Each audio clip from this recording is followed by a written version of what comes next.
I can do in all things that which God strengthens me. It's 2 Corinthians 12 that is the power is made perfect in weakness. So I'll tell you, this is a true story that happened at a church council meeting. This was probably, well, it has to be back in the 2007 range.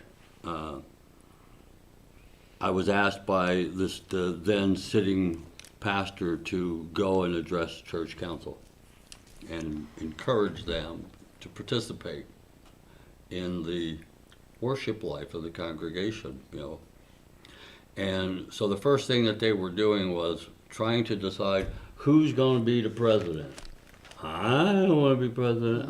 And it went all the way around the table.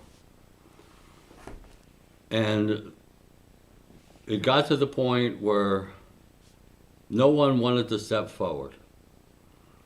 And I asked those people of church council, who would you like to see be the president of church council? Who do you think would be a good leader for you?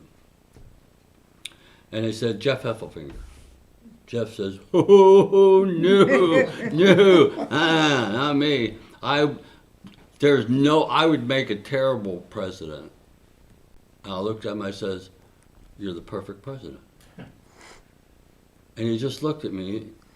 I said, you don't think you have any ability, so you will never try to tell God what to do. In everything you do with this church council and for this people of Holy Cross, you will ask God for guidance. You'd make the perfect president. He accepted it. He accepted it.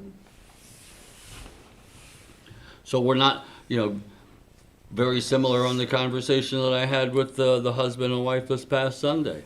The first thing I said to him when we were talking about, he didn't feel that he could overcome his sinfulness. I said, well, here's the good news. And I went right down the line. I went to say, okay, so let's go to Adam. No. Noah. No. Abraham. Nope. Isaac. No. Jacob. No. Moses. Murdered a guy. Joshua. David. Peter cuts off the guy. God's not looking for perfect people. So that means we got a chance, I said. He's not looking for perfect people. There is no perfect person. No, That's right. well, there was, but I mean, Jesus. that's it. So we need to be able to get over our own struggles. My theory, when you say perfect, I always say, I'm not perfect, so if you're not perfect, you shouldn't be here. And that's the truth. Right. But we have that tendency sometimes, especially in our culture. You know why? We're afraid. We're number one.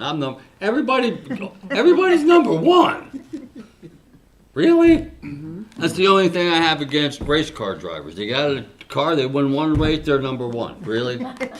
Really? There's been like 10,000 winners before you. You're not number one. You're maybe 10,000. So one of the things that I found interesting in reading was the fact that when the Magi come and Herod is trying to find out when this King of the Jews is born, where does Mary